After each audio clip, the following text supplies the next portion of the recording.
The floorboard came up with a shriek of old nails, and Sallie Wilcox's whole world cracked open along with it. She had only been looking for a loose plank that had been catching the heel of her boot for 3 days running. 3 days of stumbling across her own kitchen floor, cursing the way the old Dunmore homestead groaned and shifted with the October cold, the way nothing in this place had ever been built quite right, quite solid, quite honest. She had her butter knife wedged beneath the plank and her hair half falling from its pins when the bundle came loose, wrapped in waxed canvas and tied with a cord of brown leather so old it had gone brittle at the edges. She should have left it alone. She knew in the deep animal place behind her ribs that she should have set it aside and nailed the board back down and never spoken a word of it to anyone alive. But her hands were already moving. Her hands had always been the part of her that could not be trusted when her mind needed to be cautious. The waxed canvas fell away in her fingers. Beneath it, a stack of letters, perhaps 20 in all, bound together with a second cord. The paper was good quality, cream-colored, the kind of paper a person bought in a town with a proper general store. The handwriting on the front of the topmost envelope made her stop breathing entirely.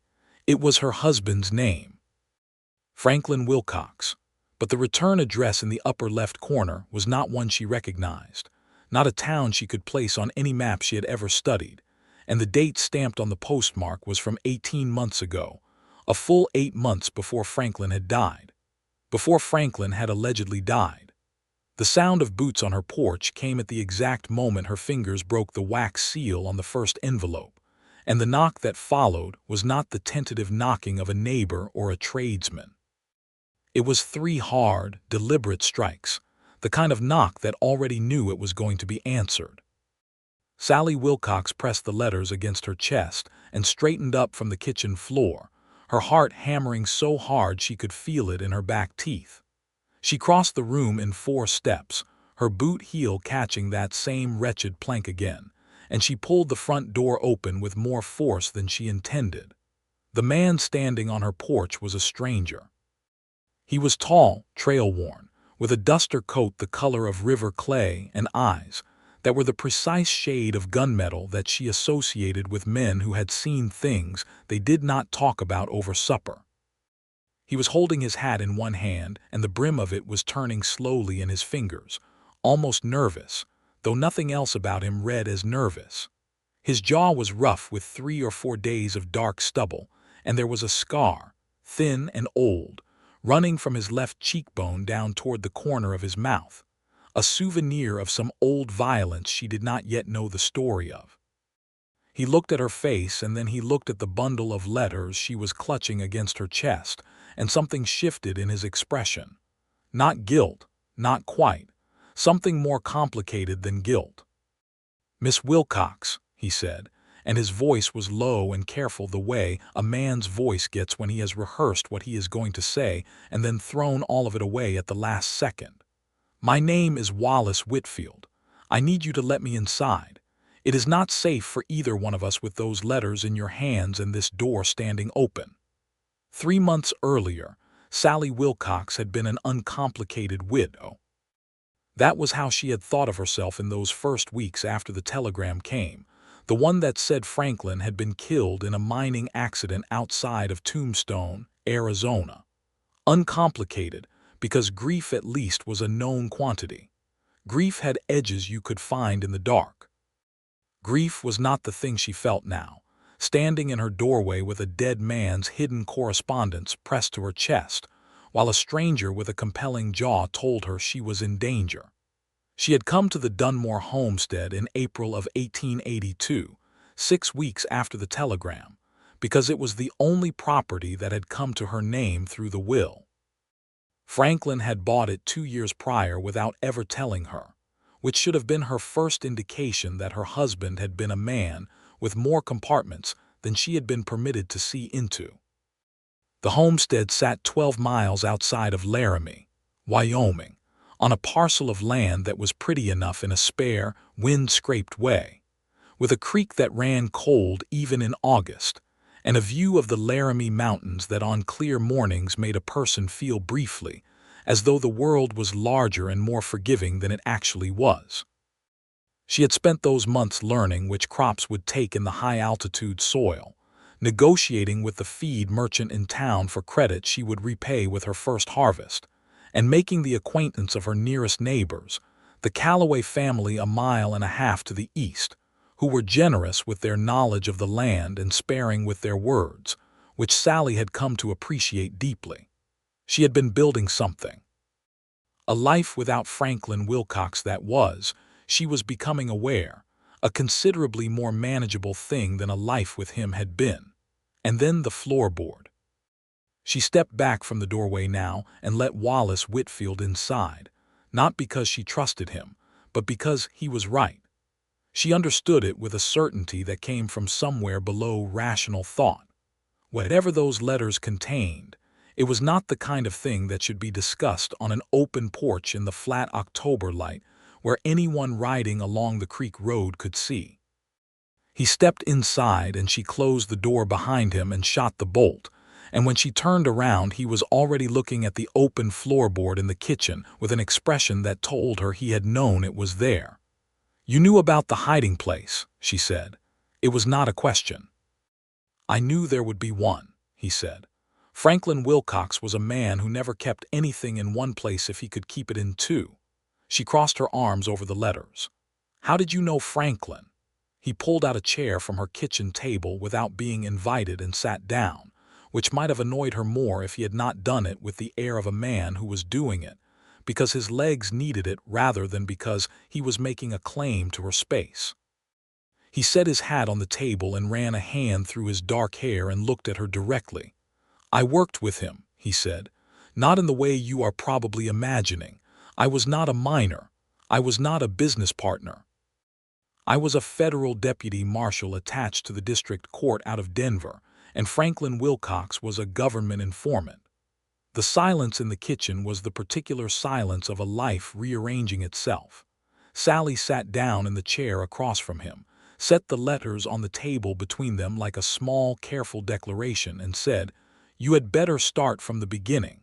He did.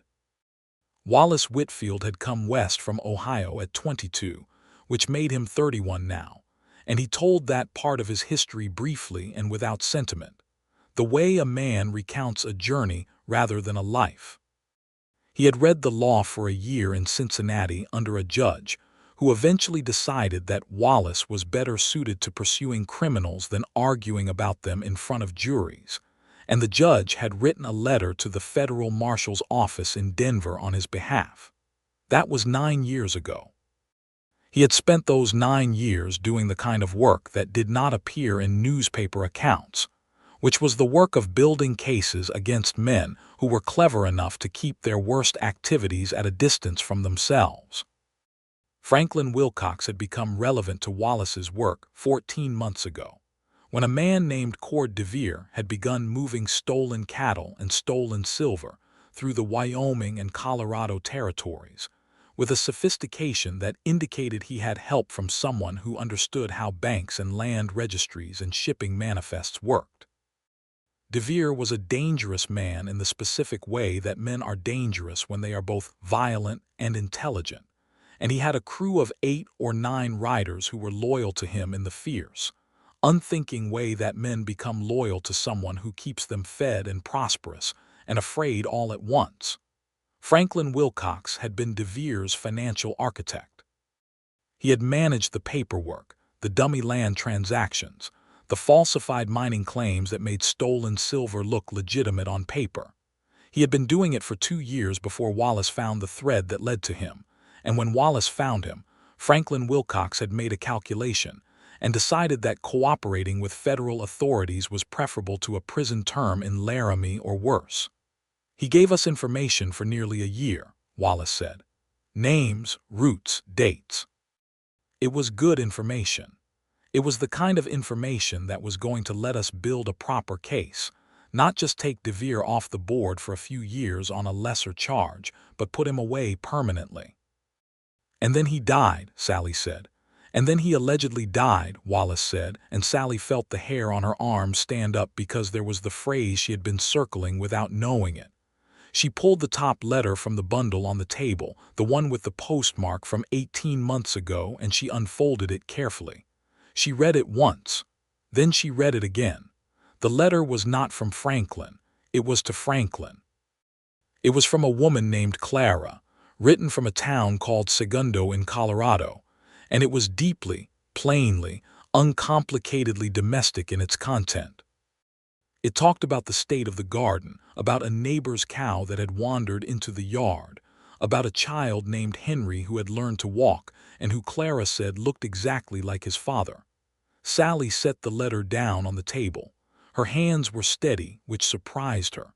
She had always been better in a crisis than in its aftermath. "He has a family in Colorado," she said.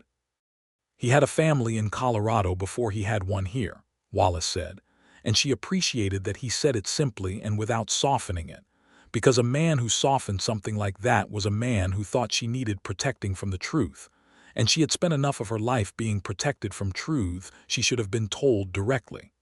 "So when the telegram came saying he died in the mine collapse," she said. "Franklin Wilcox is almost certainly alive," Wallace said. When DeVere discovered he was informing, Franklin ran. He staged his death because he knew DeVere would hunt him down otherwise. The mining accident was real, just the man who died in it was not your husband. A transient worker, no family, no one to contradict the identification. Franklin paid the right people to make the paperwork say what he needed it to say. Sallie looked at the bundle of letters. "And the woman in Colorado, Clara. She did not know about you," Wallace said. "We spoke with her 2 weeks ago. She was devastated. She believed she was married to him legitimately. He used different names, Sallie. He was Franklin Wilcox here and Thomas Clare in Segundo, and possibly other names in other places I have not yet turned up. He was a bigamist," she said, and the word tasted like something metallic. "Among other things," Wallace said. She stood up and went to the window and looked out at the flat October landscape, the creek glinting in the afternoon light, the mountains pale and distant.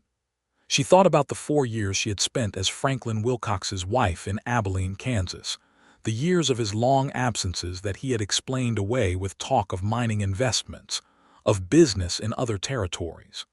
She thought about the way he had always kept a locked case under the bed that she was told contained important documents.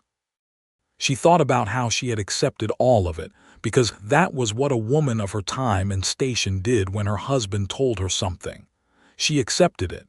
She was done accepting things. She turned back from the window. "Where is he now?" Wallace's expression shifted slightly. "We are not certain. That is part of why I am here.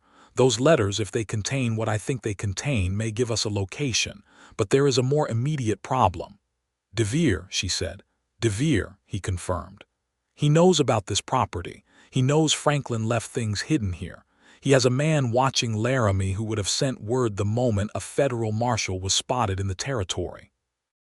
I was very careful coming here, but I was not invisible. We likely have until tomorrow morning before someone comes to look for what you just pulled out of that floor." Sallie looked at the letters on the table. 20 or so cream-colored envelopes, each one a piece of the hidden life of a man she had believed she knew. "Then we had better read them tonight," she said. They read through the night.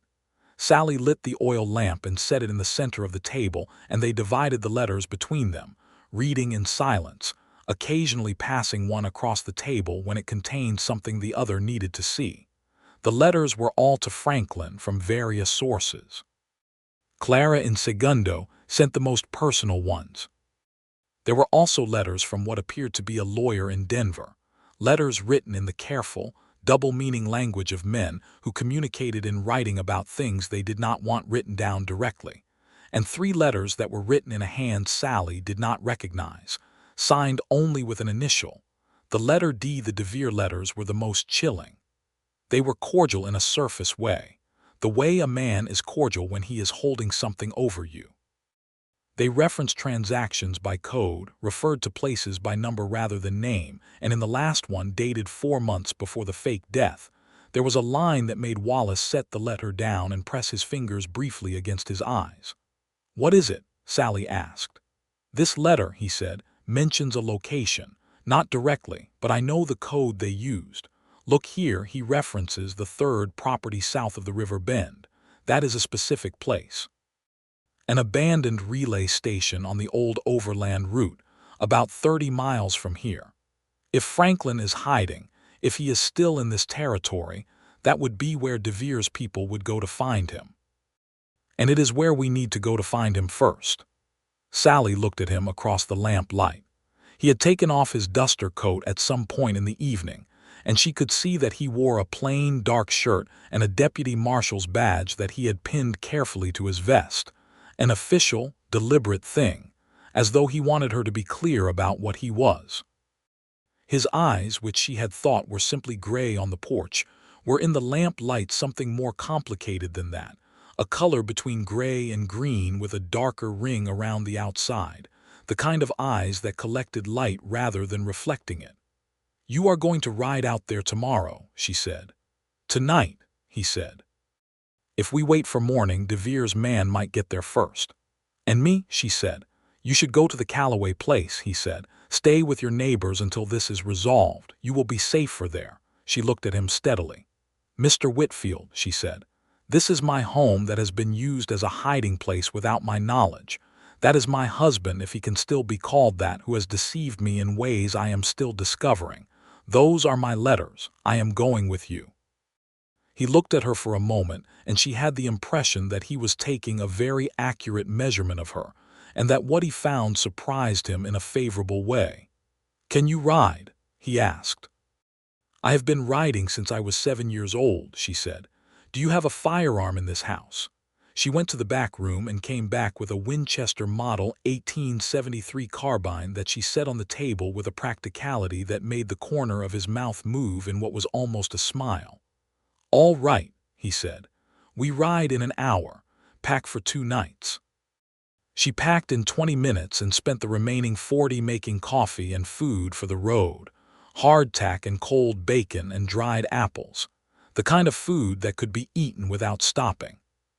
She moved around her kitchen with efficiency, and he watched her from the table, not in the way that men sometimes watched women moving through domestic spaces with a proprietary observation, but in the way a person watches someone they are genuinely trying to understand. "You are not what I expected," he said at one point, and she turned from the stove with the coffee pot in her hand. "What did you expect?" she asked. "Someone more frightened," he said. "Someone who would need more convincing." "I have been living on this land alone for 6 months," she said. "I have dealt with a drought, a horse that broke its leg, a claim dispute with a man from town who thought a widow would not fight him for her water rights, and enough silence to make a person either very weak or very capable. I know which one it made me." He nodded slowly. "How old are you, if that is not an inappropriate question?" 27, she said.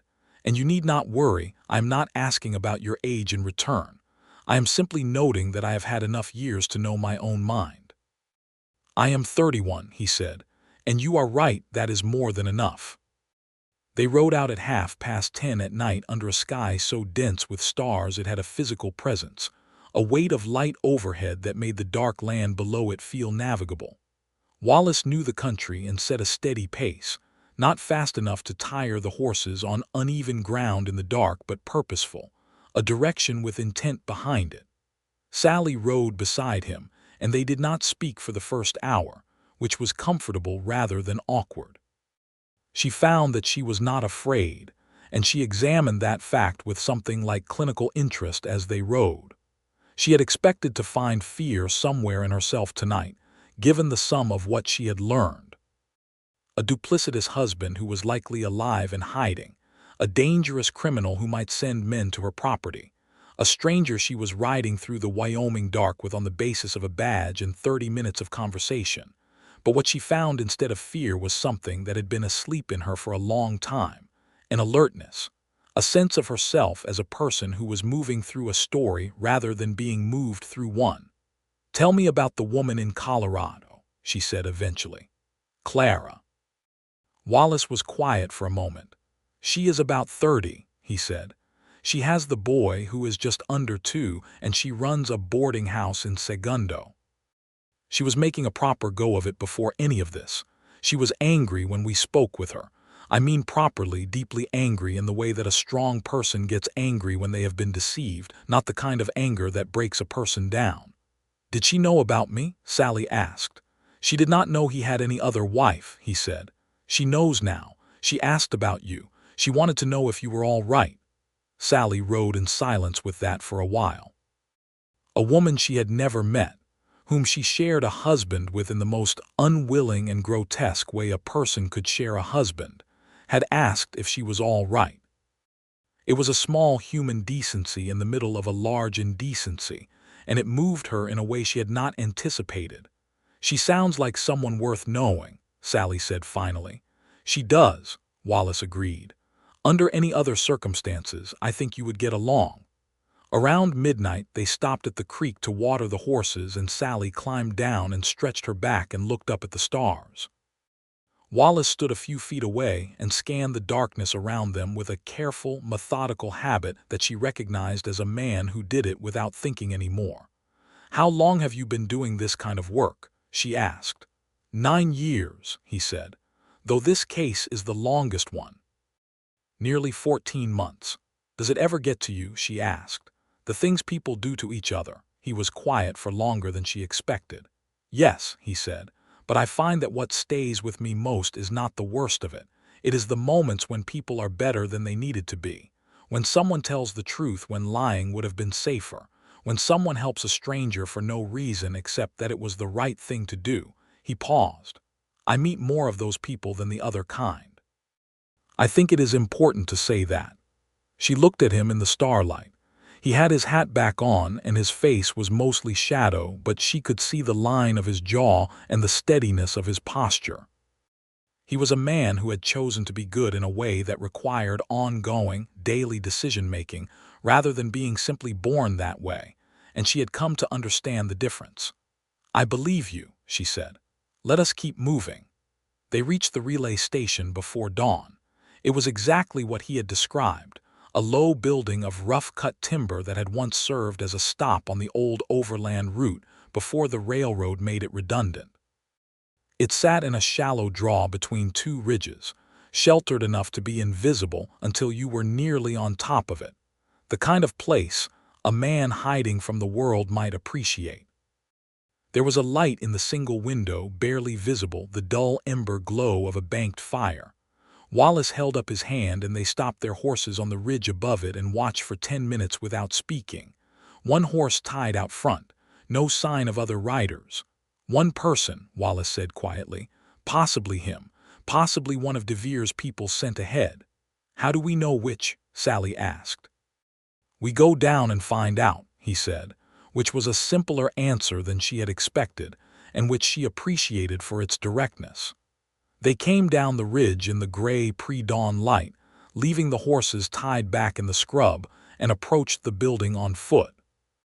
Wallace had his revolver drawn, a Colt single-action army, the standard sidearm of the federal marshals, and he moved with the specific quietness of a man who had done this before enough times that the quietness was no longer effort.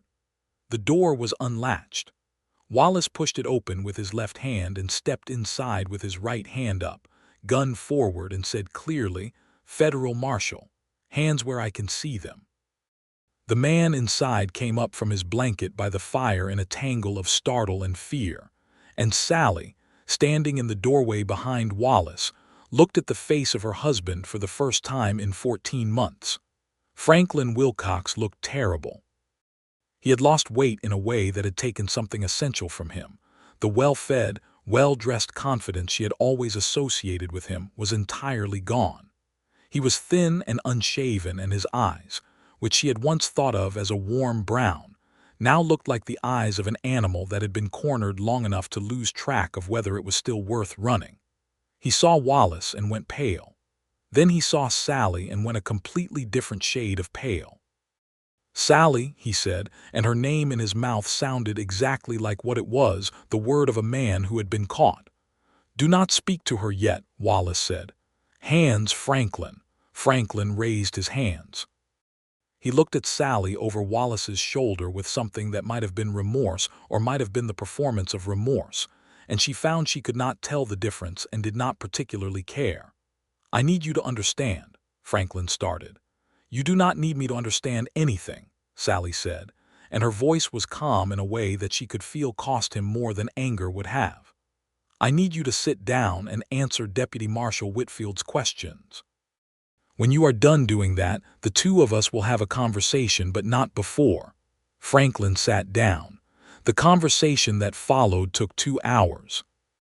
Wallace was methodical and thorough, moving through questions with a prosecutorial precision that Franklin, to his credit or perhaps simply his exhaustion, answered without major deflection. The full shape of the conspiracy came clear in those 2 hours: the routing of stolen silver through false mining claims, the identities of the men in De Vere's inner circle, the location of records that could corroborate everything. Franklin had been keeping his own copies of the financial documents, insurance against the day he might need leverage, which had been a sensible if morally ambiguous precaution.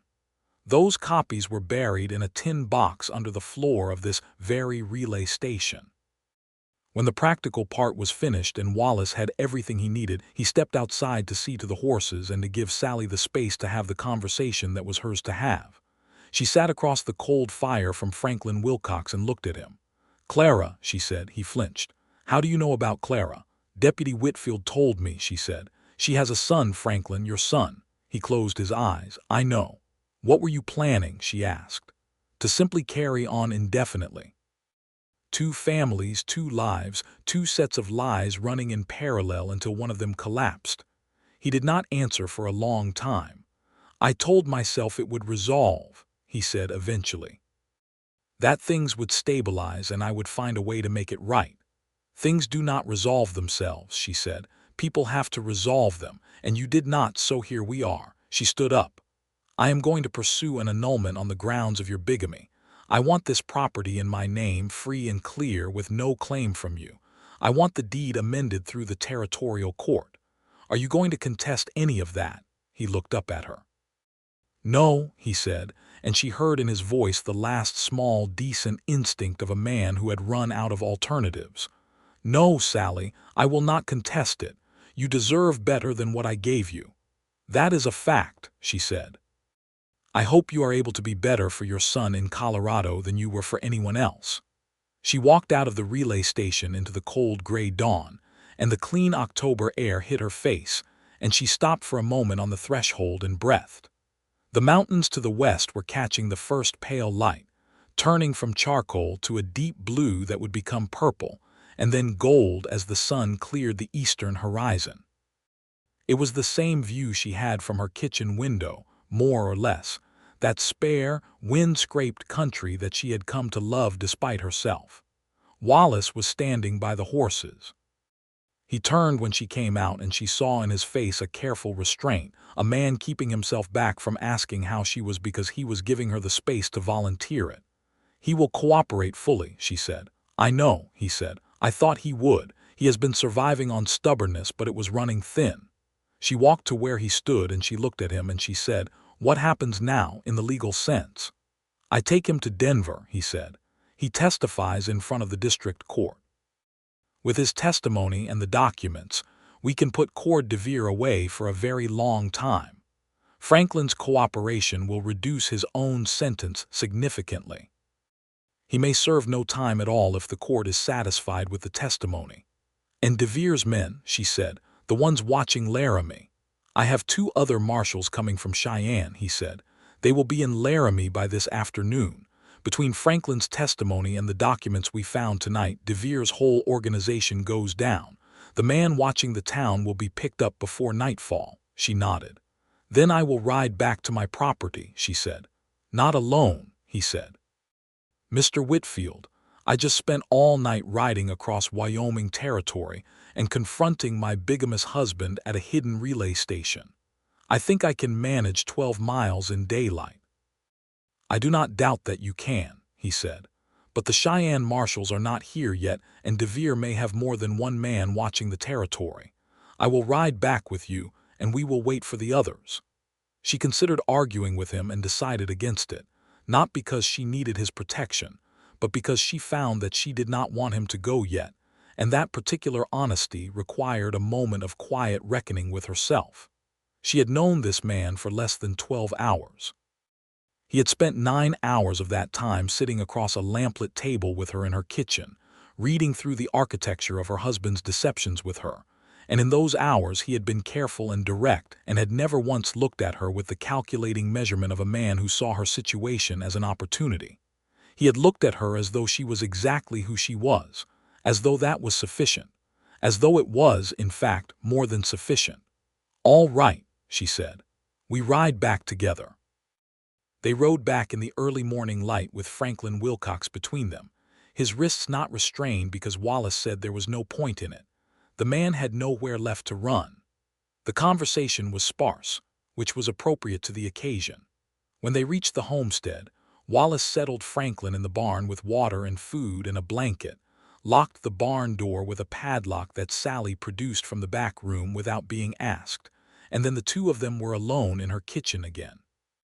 Sallie made a proper breakfast, eggs from her 3 hens and the rest of the bacon and biscuits from the cold oven. They sat at the table that still had the oil lamp on it, burned down to nothing now, and ate in the kind of comfortable quiet that she associated with people who had survived something together. "Where do you go after Denver?" she asked. He looked up from his plate.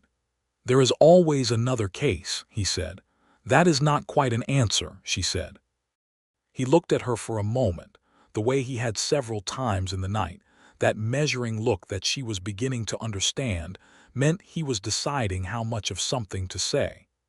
"I have been thinking about whether 9 years of this work is enough," he said. "Whether there is a different kind of life I might be interested in."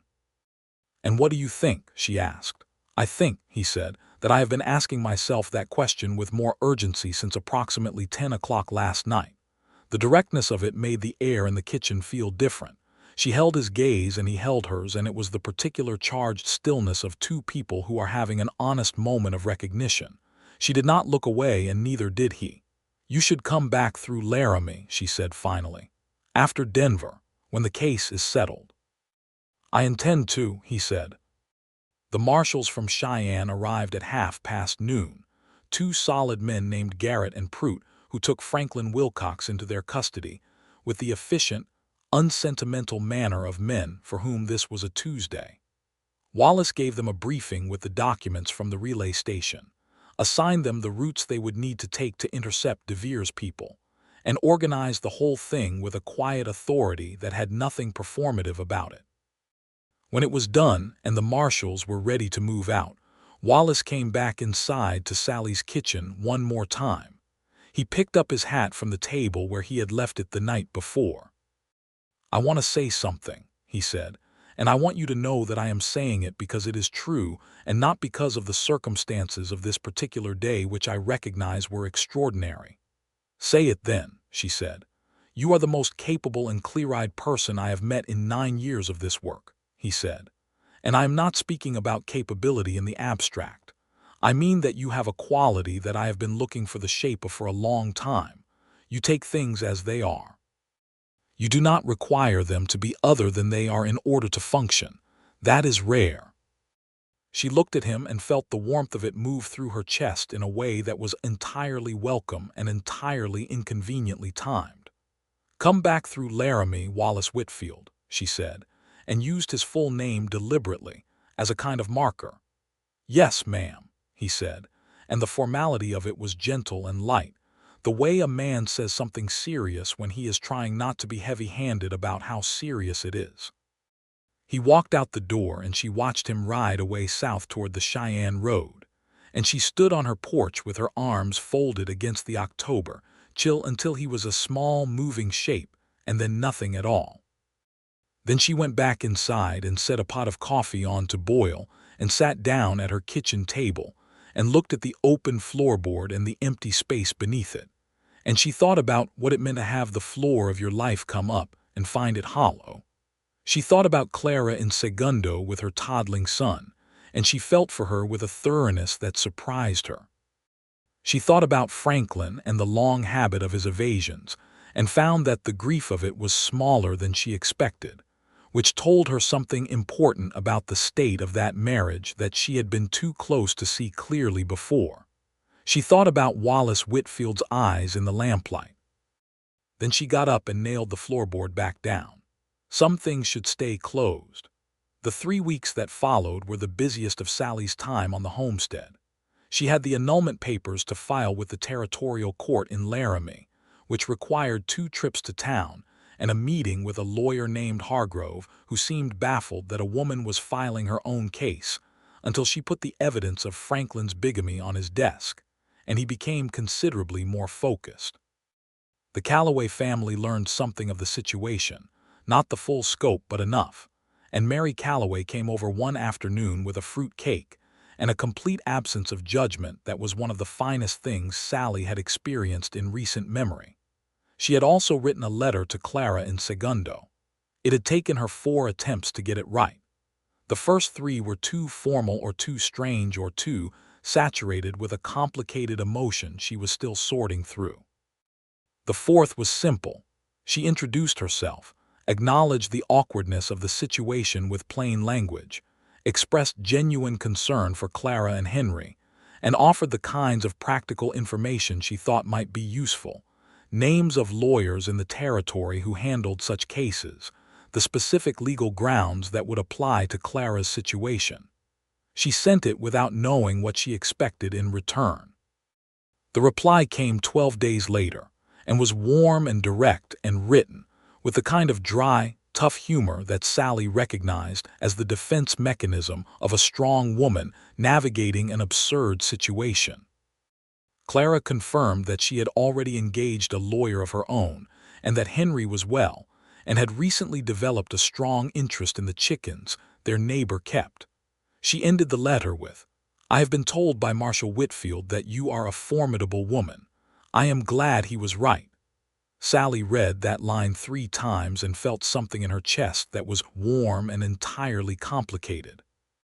She was pulling the last of the late-season squash from her kitchen garden on a Thursday morning when she heard a rider on the creek road, and looked up and felt the recognition hit her like a change in barometric pressure, that specific shift in the atmosphere that a body sometimes performs before the mind catches up.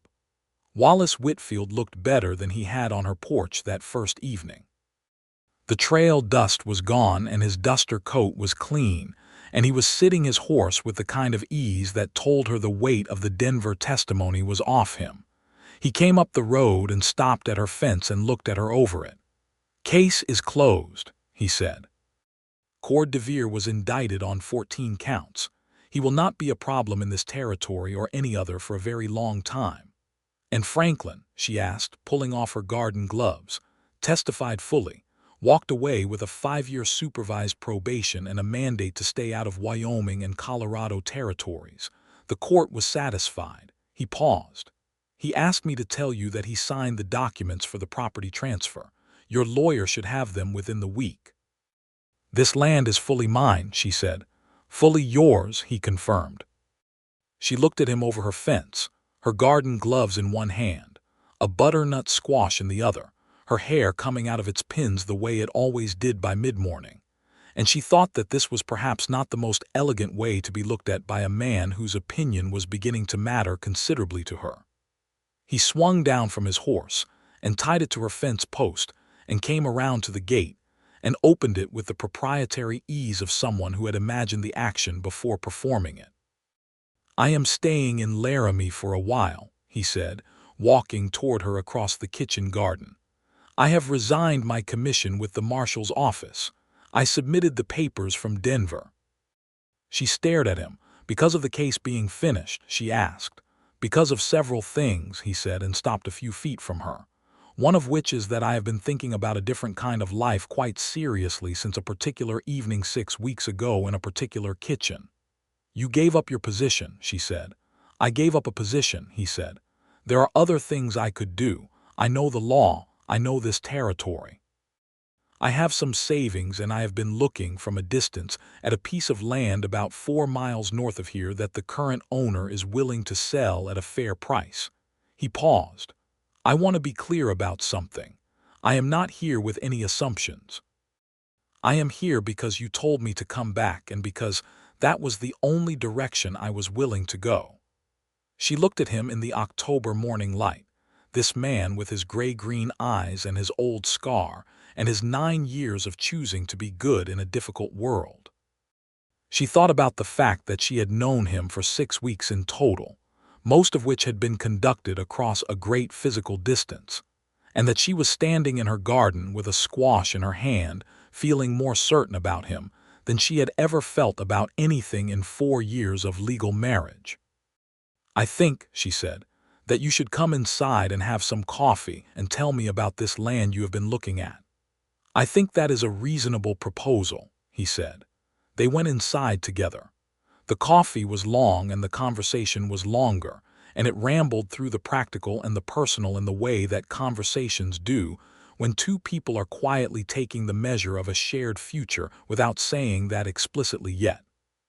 He told her about the land north of town, 40 acres with a good creek access, and a small existing structure that needed significant work but had good bones. She told him about her plans for the homestead, the winter wheat she wanted to try in the lower field, the second outbuilding she needed to build before spring. At one point he said, "Your annulment will take several months to be finalized, given the territorial court calendar." "I know," she said. "Hargrove estimates late January at the earliest." "I am not in a hurry," he said and looked at her steadily. "I want to say that plainly. I am not here to press you into anything. I am here because I want to be here, and because I believe you are someone worth building a proximity to, and I am willing to let that take the shape it needs to take." She set down her coffee cup. "That is a very careful way of saying something rather direct," she said. "I am a careful person about most things," he said. "But I find that with you I keep running up against the limits of my carefulness." She reached across the table and put her hand over his briefly, a deliberate and uncomplicated gesture. He turned his hand over and held hers for a moment and looked at her, and it was the simplest possible version of the thing that was happening between them, stripped of all its complications and contexts, just two people at a kitchen table with the October light coming in the window. "Come back on Sunday," she said. "I am making a proper dinner and the Callaways are coming." It would be a natural occasion for introductions. "Sunday," he said. He came on Sunday and on the several Sundays that followed, and the dinners became a fixed feature of the social calendar of that particular stretch of Wyoming landscape. The Callaways took to him in the straightforward way that people take to someone who treats their neighbors with genuine respect, and who is not above helping to mend a fence line after the meal when one is pointed out. Wallace bought the 40-acre parcel north of town in November and began the work of making the existing structure livable, which he did largely himself with occasional help from a carpenter named Hodge from town. He and Sallie rode together on Saturday mornings when the weather allowed, covering the territory between their two properties with a regularity that became, over those autumn weeks, one of the anchoring rhythms of her week. They talked about everything: the law, the land, the politics of the territory, the books they had both read, the lives they had lived before this particular stretch of Wyoming had become home. She told him about growing up in Missouri, about her father who had been a schoolteacher and her mother who had been the kind of practical, clear-spoken woman Sallie had spent her whole life trying to do justice to. He told her about Ohio, about the judge who had pointed him west, about the men he had pursued and the ones who had gotten away and how he had learned to live with the difference. One Saturday in late November they were riding along the creek road in the first cold and she said, "I heard back from Clara again." He looked at her. "How is she?" "She is well," Sallie said. "Her lawyer has filed her papers. She says Henry has started talking in full sentences, which she says is mostly him pointing at things and announcing what they are. Apparently he is very interested in horses." She paused. "She wrote something interesting." "What did she write?" "She wrote that she was glad the whole situation had brought me something good," Sallie said. "She meant you. She was specific about it. She said, 'I hope the marshal is treating you as you deserve to be treated, which I have decided is considerably well.'" Wallace was quiet for a moment. "She sounds like a good person," he said. "She is," Sallie said. "We are going to be friends. We have already established that." It is an unusual friendship in its origins, but unusual things sometimes produce fine results. He looked at her sideways as they rode, a look full of something warm. "That is an apt observation," he said. "I have my moments," she said. The annulment came through on the 23rd of January, 1883, in a document from the territorial court that Hargrove delivered in person with an air of satisfied justice. Sallie signed the receipt and set the document on her kitchen table and looked at it for a long time. It was a single page that unmade 4 years of her life, and it felt both insufficient and exactly right, the way legal documents often did. She sent a note to Wallace's property north of town by way of the Calloway boy, who was 12 and pleased to have the errand. The note said simply, "It is done. Come for dinner tonight if you are free." He came at 6 o'clock with a bottle of wine that he had obtained from the general store in Laramie, where the owner kept a small stock of California wines for occasions requiring them. They had dinner by the kitchen lamp, just the two of them, and the conversation was not particularly about the annulment or the case or anything that had happened in the past several months. It was about ordinary things, and Sallie found that she could not have designed an evening better suited to the occasion, because ordinary with Wallace Whitfield had turned out to be among the finest things she knew. After dinner he helped her clear the plates and she turned from the basin and he was standing close and she looked up at him and said, "I have been thinking about something." "Tell me," he said. "I have been thinking that we have been conducting ourselves with enormous propriety for a very long time," she said, "and that while I respect the reasons for it, I am beginning to find it somewhat excessive." He looked at her with that barely contained quality that she had learned to read as Wallace Whitfield on the edge of saying something he had been holding back for a while. "I have been thinking the same thing," he said, "though I was waiting for you to indicate that the timing was right." "The timing is right," she said. He kissed her then, with a thoroughness and a gentleness that were not in conflict with each other, and she put her hands against his chest and felt his arms come around her, and thought that she had been waiting for the shape of this without knowing what shape it would be. When they pulled apart she kept her hands where they were and looked at him. "I love you," he said, and he said it with the same directness he brought to everything, no preamble, no qualification, just the plain statement of it. "I have been in love with you since approximately the 3rd hour I spent in this kitchen reading letters with you, and I have been reasonably careful about it for practical reasons." "Practical reasons are over," she said. "They are," he confirmed. "I love you too," she said, and it was the easiest thing she had said in years. He proposed on a Thursday in March when the first green was coming back into the creek bottom willows, and the Laramie Mountains were still white at their tops. He did it without ceremony, in the middle of an entirely different conversation, because that was how he operated, directly and without theatrical scaffolding, and she said yes in exactly the same spirit.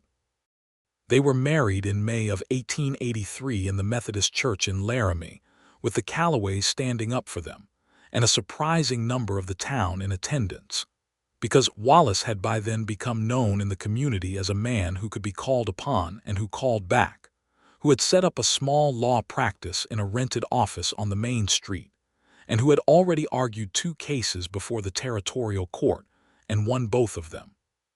Sallie wore a dress she had made herself from good blue wool, and Mary Calloway did her hair and said she looked exactly as she should. The minister said the words and they said them back, and Sallie Whitfield, as she was now legally called, though she had spent several days deciding that she would keep Wilcox as a second name for her professional dealings, because she had built things under that name, and she was not in the habit of abandoning what she had built, felt the permanence of it settle around her like something she had earned rather than received. There was a dinner after at the Calloway farm that went until nearly midnight and involved more of the territorial community than anyone had planned for, because people had a way of showing up where Wallace was and staying longer than they intended. That summer was the finest she had known since childhood. She brought in her best wheat harvest yet from the lower field, and her kitchen garden produced in abundance. And she and Wallace fell into the domesticity of their combined life with the ease of two people who had spent enough years alone to know exactly what company they wanted. He was good company. He was good at mornings, which she had not known was something she could care about in a partner until she found herself caring about it. He made coffee when he rose first and left it on the stove for her, and he read at the breakfast table and did not require conversation until she was ready for it. He was good at evenings too, and at the long stretches in between. He had a habit of looking up from whatever he was doing when she came into a room, a small, reflexive thing that told her he was always tracking her presence with a pleasure he was not trying to hide. They argued sometimes about the practical matters of managing two properties simultaneously, specifically about whether to consolidate fully to one or to maintain both, the homestead and his 40 acres, and the arguing was good, the kind of argument between people who respect each other's reasoning even when they disagree with the conclusion. They resolved it by deciding to work the homestead as their primary residence and use his land as additional grazing and crop acreage, which was the practical answer that neither of them had wanted to admit was obvious.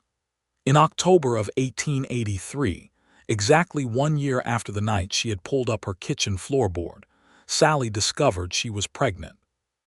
She sat with that knowledge for an evening before telling Wallace, not because she was uncertain about telling him, but because she wanted a few hours with it as her own private fact before it became the most important news in both their lives. She told him at the breakfast table on a Saturday morning, over the coffee he had made, and the look on his face was everything she could have wished for. He put down his cup and came around the table and took her face in his hands with a care that was almost reverent and kissed her forehead and then sat back down and looked at her with an expression so full that she laughed at it. And then he laughed too, and the kitchen filled up with the sound of it. Their son was born in the late spring of 1884, in June, the longest day of the year nearly, on a morning when the creek was running high with the snow melt, and the kitchen garden was just past its most violently green stage, and everything smelled of growth. The Callaway midwife, a capable and steady woman named Ruth, was there, and Wallace, who had been told he could wait outside, was found 15 minutes into the labor sitting on the kitchen floor outside the bedroom door, because he could not make himself go any farther. They named the boy James Owen Whitfield, the James for Wallace's father who had died when he was young, the Owen for Sallie's brother who was still alive in Missouri and who would not meet his nephew for another 4 months, when he came west in October with his wife and their 3 children, and spent 2 weeks at the homestead with a noisy fullness that Sallie had not known she missed until it arrived. James was a good baby, and then a good toddler, and then an extremely energetic small child who was into everything, and followed his father with a devoted intensity that Wallace bore, with a gratitude that was sometimes so clear on his face it made Sallie have to look away before she became too much in her feelings about it. He was a child who required all their attention and all their energy, and gave back more than either of those things in return. In 1886, when James was 2, Sallie received a letter from Clara in Segundo that contained a photograph, the first photograph they had exchanged. Clara was a dark-haired woman with a direct gaze and a firm mouth who looked exactly like the person Sallie had constructed from her letters. Henry, who was 5 by then, stood beside her looking seriously at the camera, with an expression that reminded Sallie uncomfortably of Franklin at his most formal. Sallie wrote back with a photograph of herself and Wallace and James in front of the homestead. In the letter she told Clara that she and Wallace planned to visit Segundo the following spring if Clara was amenable, and Clara wrote back by return post that she was more than amenable, and that she had told Henry about the Whitfields in terms that had made him ask whether James liked horses, because Henry was extraordinarily interested in whether new people liked horses. The visit happened in April of 1887, and it was one of the finest things Sallie had done in a long time. Clara met them at the stage line with Henry beside her, both of them standing very straight in the manner of people who are not quite sure what to expect, and Sallie stepped off the stage and looked at this woman who was the companion of her strangest history and said, "I have been wanting to meet you properly for 4 years." And Clara laughed, and it was a good laugh, the kind that breaks the tension in a room by breaking the room open. They spent 4 days in Segundo. The boys discovered within the first hour that they were going to be allies in the specific way that children recognize in each other a compatible energy. Henry was dark and deliberate and horse-crazy. James was fairer and faster and more chaotic and adored Henry with an uncomplicated worship that Henry accepted with a 5-year-old's dignity.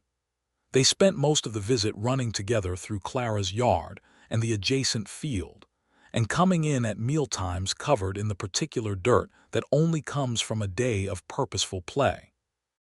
The 4 adults had evenings at Clara's kitchen table with wine and conversation that ranged from the practical to the hilarious to the occasionally difficult, because some of the history was always going to be difficult, and the 4 of them had the maturity and the decency to navigate that without letting it swamp the good parts.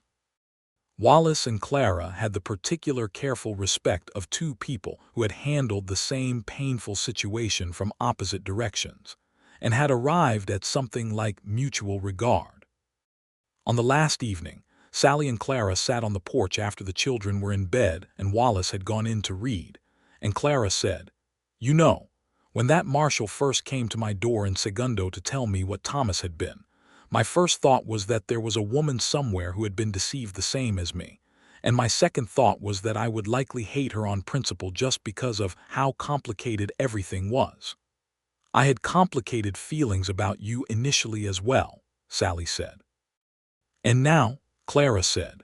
Sallie looked at the April stars over Colorado and thought about the floorboard and the letters and the knock on the door that had been the beginning of the rest of her life. "Now I think you are one of the better unexpected things that ever happened to me," she said. Clara touched her wine glass against Sallie's. "That is exactly how I feel about you," she said. They rode back to Laramie in the early May light, the 3 of them, James asleep against Sallie's side in the stage coach, Wallace's arm around her from the other direction. She looked out the window at the land moving past and felt the wholeness of her life like something she could reach out and touch. "Good trip," Wallace said very quietly. "Very good trip," she said. He pressed a kiss to the top of her head and she leaned into him, and they moved north through the Colorado and Wyoming landscape as the afternoon stretched long and golden. The following years layered themselves with the accumulating richness of a life that was being actively built by people who understood what they were building. Wallace's law practice in Laramie grew steadily, and he argued cases with a reputation for fairness that brought him clients from across the territory who could have gone to flashier lawyers, but preferred to have someone who would tell them the truth about their situation rather than what they wanted to hear. He took on a junior partner in 1888, a young man fresh from his legal training in Denver, named Price, who was sharp enough to be useful and humble enough to be worth keeping. And the practice became stable enough to give Wallace the time to also be the thing he had become organically in the community, which was a man who people brought their problems to and who helped with them where he could. Sallie expanded the homestead's agricultural operations every year, adding chickens in serious quantities in 1886 and contracting with a hotel in Laramie for eggs on a regular basis, which gave her a cash income that was independent and reliable, and which she regarded with a deep satisfaction that Wallace understood and supported without ever making it seem like something that required his endorsement to be real. She was also, by 1888, teaching reading and arithmetic to the children of 3 neighboring families, whose circumstances made the school in town difficult to access during the winter months. She had set up a corner of the parlor with a proper blackboard that Wallace had built for her from a piece of smooth planed timber and mounted on the wall, and she taught twice a week through the winter months with the rigor she had inherited from her schoolteacher father. James attended these lessons with an enthusiasm that was slightly theatrical, because he liked being the one who already knew the answers and being an example to the smaller children, a tendency that Sallie was working on redirecting toward something less self-congratulatory. In the autumn of 1888, she discovered she was pregnant again. She told Wallace on the porch at dusk, watching the last of the sunset go out behind the mountains, and his reaction was the same as the first time, that full, unguarded look, and she thought that the consistency of it across 4 years was possibly the finest thing about him. Their daughter was born in April of 1889, on a rainy night when the creek ran fast, and the kitchen was warm, and James slept through the whole thing with a 4-year-old's magnificent indifference to the dramatic. They named her Ruth Eleanor Whitfield, the Ruth for the Callaway midwife who had been present at both births and who was a permanent fixture in their lives, the Eleanor for no particular person, but because it was a name they both liked with a stubbornness that required no explanation. Ruth Eleanor Whitfield turned out to be a child of strong opinions, which manifested early. By 18 months she had opinions about which cup she used for her water and which chair she sat in at the table. By 2, she had opinions about the correct sequence of events in the morning routine. By 3, she had opinions about the chickens, specifically about which chickens were her particular favorites, and which ones she mistrusted on what appeared to be purely aesthetic grounds. James, who had expected a little sibling who would admire him without complication, spent the first year of Ruth's existence slightly confused by her, and the second year increasingly devoted to her in spite of himself, which Sallie had predicted from about the 3rd month. Wallace coached a sort of informal debating group at the schoolhouse in Laramie on Thursday evenings that year, open to young men and women both, which was not universally approved of in all quarters of the community, but which had enough support from families who wanted their daughters to know how to argue a case as well as their sons that it continued. Sallie attended occasionally and sat at the back and watched him teach with a pleasure that was entirely domestic and entirely her own. He was a good teacher, patient and exacting, the kind of person who knew how to ask the question that opened the room rather than the question that closed it. One November evening, she was sitting at the back of the schoolhouse, watching him lead a discussion about territorial water rights, a genuinely contested topic in drought-prone Wyoming, and she was listening to him with half her attention and thinking with the other half about the October night 5 years ago, when she had pulled up that kitchen floorboard and the 3 hard knocks at the door had come, while the seal of the first letter was still wet on her fingers. She thought about how the whole trajectory of her life had hinged on a rotten plank, on a curiosity she had not been able to suppress, on a knock at the door at the exact right moment. She thought about the way Wallace had looked at her over the letters in the lamplight, and the way he had looked at her over James's sleeping head in the stage coach coming back from Segundo, and the way he looked at her still, every morning at the breakfast table when she came in for her coffee, that small reflexive tracking of her presence. She thought about Franklin Wilcox with something close to equanimity now, which had taken time. He was in New Mexico territory by the last report she had received through the legal channels, apparently working as a bookkeeper for a legitimate mercantile operation, which struck her as the most Franklin outcome imaginable. Clara had reported similarly, through their letters, that she had entirely ceased to feel anything about the matter except a residual bemusement, and that Henry was thriving and horses were still his primary concern. The injustice of it was that Franklin Wilcox had done real damage, not just to Sallie and Clara, but to the people whose stolen property had passed through the financial structures he had built for DeVere, ordinary people in the territories who had lost cattle or silver or land values, to an operation that Franklin's expertise had made possible. The territorial court's decision to let him walk in exchange for testimony had been practically necessary and morally insufficient, and she had made her peace with the gap between those two things in the way that adults make peace with the gap between how things should work and how they do. What she held onto was what Wallace had said on the creek road that first night they rode together, that the moments that stayed with him were not the worst ones, but the ones where people were better than they needed to be. She thought Clara was better than she needed to be. She thought the Callaways were better than they needed to be. She thought she herself had managed, more often than not, to be better than the situation required. And she thought Wallace Whitfield was the proof that being good with intention and consistency produced something worth having. He caught her eye from across the schoolroom. He was in the middle of his Thursday discussion, and he still caught her eye, the way he always did, that brief, unguarded look that was purely domestic and purely his. She smiled at him and looked back at her lap, and she was still smiling when she looked up again. The spring of 1890 brought two things that between them constituted the kind of coda that a life sometimes offers when it is feeling generous. The first was a letter from her brother Owen in Missouri, who had visited once and seen enough of Wyoming to be interested, saying that he and his family were considering a move west. He had 3 children now, the oldest of whom was 9, and he felt that the territory offered possibilities that Missouri no longer did.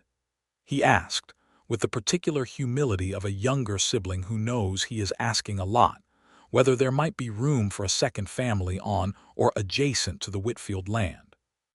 Sallie and Wallace talked about it over 3 evenings and wrote back inviting him to come and see for himself in the summer. And Owen and his family arrived in July on the stage from Cheyenne with more luggage than was strictly sensible, and an excitement that Sallie found completely affecting.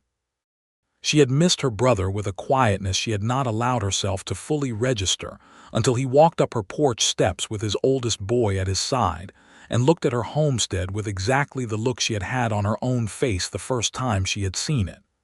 "It is beautiful," he said. "It is," she said. "It is exactly what you need." Wallace's 40 acres north of town, which had been sitting profitably as grazing land, went to Owen at a price that was generous in the specific way that family generosity works when it is not called generosity, but just called a fair deal. Owen was a farmer by training and experience, and he set to work with a speed that made the Callaways, who had seen Sallie arrive 6 years prior and remember the state of things, genuinely admire him. By the following spring, the 40 acres had a proper house on it, and Owen's wife Margaret had planted a kitchen garden that was more ambitious than any Sallie had seen in the territory. The second thing that spring brought was Wallace coming home one evening from his office with a particular look on his face, the look he had when he had been thinking about something for a long time and had finally arrived at a conclusion. "The territorial judge in Laramie is stepping down at the end of the year," he said, sitting down at the kitchen table. "He came to see me today. He would like me to stand as his recommended successor." Sallie set down the potato she was peeling. "Territorial judge," she said. "I told him I needed to think about it," Wallace said, "and I needed to talk to you." She looked at him. "A judge does not ride out at midnight on the information in a stranger's hidden letters," she said. "A judge is home for supper every night," he said. "A judge knows the law from the inside of the bench rather than the outside of it. A judge has the ability to make decisions that have weight rather than simply executing other people's decisions. A judge is 39 years old and was a federal marshal for 9 years and a territorial lawyer for 7 years, and has been working towards something that looks like this for a very long time," Sallie said. He looked at her. "Is that a yes?" "It is a yes," she said, "to the extent that my opinion is what you needed to make this decision." "It is exactly what I needed," he said. Wallace Whitfield was appointed a territorial judge for the District of Wyoming in January of 1891, in a ceremony at the courthouse in Laramie that the whole community attended with an enthusiasm that said something real about the regard in which he was held. Sallie sat in the front row with James, who was 6 years old and wore his best clothes without complaining and understood only that his father was being made into something important, and Ruth, who was 2 and sat on Sallie's lap and had opinions about the length of the ceremony. He stood up there in the front of the courthouse and took his oath, and the look on his face was the look of a man who had arrived somewhere he had been traveling toward for a very long time and found it to be exactly what it needed to be. After the ceremony, she found him in the anteroom off the main hall, and she walked in and he saw her, and the official face went away immediately, and he was just Wallace, her Wallace, and she crossed the room and put her arms around him and felt his go around her and held on. "Well," she said, against his shoulder. "Well," he said. "How does it feel?" she asked. "It feels," he said, "exactly like it should." That summer was full of the particular brightness that comes in lives where the work is good, and the company is good, and the land is what it should be. James turned 7 in June and asked for, and received a horse of his own, a young gray mare of placid temperament that he named Captain with no particular explanation. Ruth moved from opinions about chickens and cups to opinions about language, specifically about the precise words for things, and why adults sometimes use the wrong ones, a development that Sallie found both exhausting and deeply encouraging. Owen's farm north of town was producing well in its second full season, and his oldest boy and James had become allies in the way that cousins sometimes become the closest possible thing to brothers, spending their summer days between the two properties with a freedom that the open land allowed, and that Sallie remembered from her own Missouri childhood with a pure, uncomplicated fondness. Clara came north from Segundo that August for a 2-week visit, the first time she had come to Laramie, and the friendship that had been conducted by letter for 4 years became a friendship conducted in person that was, if anything, better for the proximity. Henry, who was 9, was immediately taken in hand by James and Owen's boy, and the 3 of them formed an alliance that Clara observed with amusement. "How long has it been?" Clara said one evening when they were on the porch after supper and the men were inside putting the younger children to bed. "Since that night. 8 years this October," Sallie said. Clara was quiet for a moment. "I think about it sometimes," she said. "Not him, the event, the way everything came apart and came back together. Henry is healthy and happy, and I have built something in Segundo that is genuinely mine. And here you are." She gestured at the homestead, the mountains, the creek in the dusk light. "Here I am," Sallie said. "Are you happy?" Clara asked. It was a direct question, and Clara was a direct person. "Completely," Sallie said. "Are you?" "Getting there," Clara said. "I'm almost there." She had, Sallie knew from the letters, been seeing a man in Segundo for the past year, a widowed rancher named Amos who had 2 grown daughters and a reputation for steady, honest living. Clara had been cautious about it in the way of a person who has been burned on the subject of trusting men, and who was in no hurry to make the same kind of mistake twice. Sallie had written back the kind of letters she hoped she would have been grateful for herself in that situation, letters that were not pushing but were not discouraging either. "Amos is a good man," Sallie said. "He is," Clara said. "He is not flashy. He does not pretend to be something he is not. He is just exactly himself, which I have come to understand is the finest thing a person can offer." "It is," Sallie agreed, and thought about Wallace at 31 standing on her porch with his hat in his hand telling her it was not safe to stand in an open doorway, being exactly and precisely himself from the first moment to this one. The years that followed settled into the abundance of a life that had found its proper shape. Wallace sat on the territorial bench with a fairness and a rigor that became known beyond Laramie, and cases were occasionally brought to his court from across the district specifically because his reputation for clear-eyed judgment had traveled. He was serious at his work and easy at home, which was the combination that Sallie had come to understand was the rarest possible thing. James grew up with his father's directness and his mother's practicality, and at 12, was already the kind of boy who would grow into someone useful and good. Ruth Alina grew into herself with a specificity that was remarkable, a girl who knew her own mind so completely by the age of 5 that Sallie sometimes had to look away to hide the expression of pure recognition that came over her face. They had one more child, a boy they named Franklin Owen Whitfield, in the winter of 1892, and the name Franklin was chosen deliberately and discussed at length. Sallie wanted it not as a memorial to the man who had been her first husband, but as a reclamation, a decision to take something that had been associated with darkness and make it associated with something clean and good instead.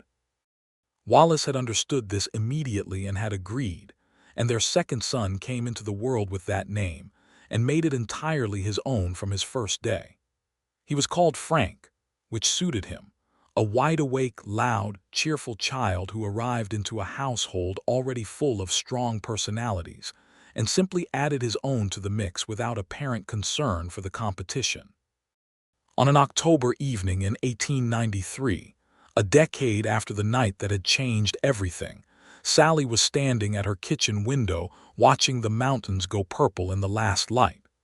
The oil lamp was lit on the table behind her, same as it had been on that first night. The floorboard in the kitchen had been replaced with a new plank properly nailed, and she walked across it every day without thinking about it. She heard Wallace's boots on the porch, the particular rhythm of his walk that she knew the way she knew her own heartbeat, and the door opened and he came in, and she turned from the window and he crossed the kitchen to where she stood and kissed her with the ease and warmth of a man who has been married for 10 years and is still glad of it. "Long day?" she asked. "Good day," he said. "The Harrison case resolved, I think fairly for both sides. James needs to look at Captain's off front leg," she said. She was favoring it this afternoon. "I will look with him in the morning," he said. James called from upstairs, a question about something from his school assignment, and Ruth called from her room in the counterargument to whatever James had said. And Frank, 2 years old and loud, added something from his crib that was not yet entirely words but was clearly an opinion. Wallace looked at her over the noise and the lamplight and the October dark outside the window, and she looked back at him. And the whole of it was exactly what it had always been since the first night. The truth of a thing that had been found in the middle of the worst possible circumstances and had turned out to be the best possible thing. "I love you," she said. "I love you," he said. He went upstairs to settle the children, and she stood in her kitchen for a moment longer, listening to the sounds of her full house, the voices and the footsteps and the creak of the floor, and she looked down at the new plank beneath her feet and thought about what it had taken to get here, every step and stumble and revelation, every letter and lamplit hour and hard, honest conversation, and she would not have changed a single one of them. She went to the stove and put the kettle on, and the house filled with the sound of its ordinary music, and the October mountains stood out there in the dark, solid and familiar and exactly where they had always been, and Sallie Whitfield stood in the middle of everything she had built and was entirely, completely, irreversibly home.